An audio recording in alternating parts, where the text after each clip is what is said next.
क्यों आखिर हिंदू निशाने पर हैं? हिंदू संगठित नहीं है, हिंदुओं का स्वाभिमान नहीं जग रहा है। प्रत्येक हिंदू अपने अपमान का बदला लेने के लिए तैयार होकर के रहे। कब तक भगता रहेगा हिंदू? और जो बांग्लादेश में इस वक्त हालात बने हैं उसको लेकर के पूरे देश को चिंता है और जो देश के धर्मगुरु हैं वो भी चिंतित हैं। इसी पर बात करने के लिए मेरे साथ जगत गुरु श्री राम भद्राचार्य जी जुड़ रहे हैं। बहुत बहुत स्वागत है आपका श्री राम भद्राचार्य जी। पहला सवाल आपसे यही है कि जो हालात हैं बांग्लादेश में हिंदुओं को लेकर के, मंदिरों को लेकर के, उसका समाधान क्या है?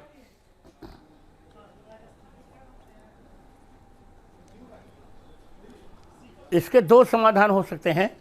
पहला समाधान यह है कि भारत सरकार बांग्लादेश की अंतरिम सरकार पर दबाव डाले कि किसी भी प्रकार हिंदुओं के स्वाभिमान की रक्षा हो सके। यदि ऐसा नहीं हो रहा है तो भारत सरकार स्वयं एक्शन ले और हिंदुओं का किसी भी प्रकार का नुकसान नहीं होना चाहिए। यद्यपि आज मैंने आकाशवाणी में सुना बांग्लादेश की अंतरिम सरकार ने माफ़ी मांगी, पर माफ़ी मांगने से होता क्या है? राम भद्राचार्य जी, आपके शिष्य हैं धीरेन्द्र कृष्ण शास्त्री। उन्होंने कहा कि भारत सरकार को बड़ा दिल दिखाते हुए सभी हिंदुओं के लिए दरवाजे खोल देने चाहिए। क्या यह तर्क संगत लगता है आपको?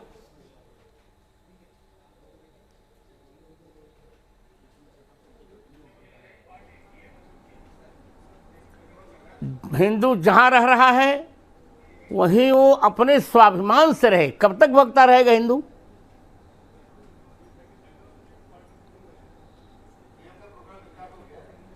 हिंदू प्रत्येक देश में रह रहा है।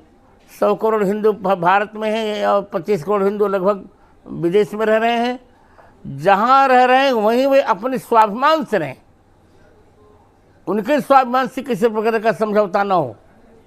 राम भद्राचार्य जी, आप तो राजनीति को भी बहुत करीब से देखते हैं, आपके तो प्रधानमंत्री मित्र भी हैं और आप तमाम कार्यक्रमों को देखते हैं। मेरा सवाल आपसे ये है कि पूरी दुनिया को ये समझ में आ रहा है कि हिंदुओं के खिलाफ वहां अत्याचार हो रहा है, पूरी दुनिया एकजुट है, लेकिन यहां पर सन्नाटा है।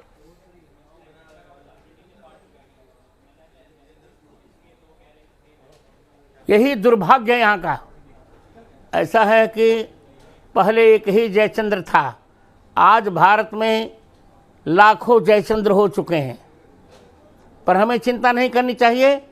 अब सब हिंदुओं को जग जाना चाहिए। यदि हिंदू जग जाएगा तो यह सन्नाटा तांडव में बदल जाएगा, ये मेरा विश्वास है।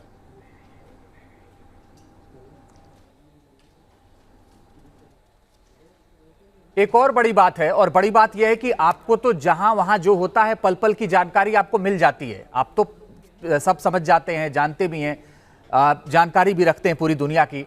हमने एक तस्वीर देखी थी वहां से जब इस्कॉन मंदिर में तोड़फोड़ की गई, लोग मूर्तियों को लेकर के निकल रहे थे। और आपको तो ये बात पता है कि 1971 में जब बांग्लादेश बना था तो इस्कॉन मंदिर के सदस्यों ने बताया कि उन्होंने वहां मदद की थी, लोगों को खाना खिलाया था, बावजूद ये हाल किया गया।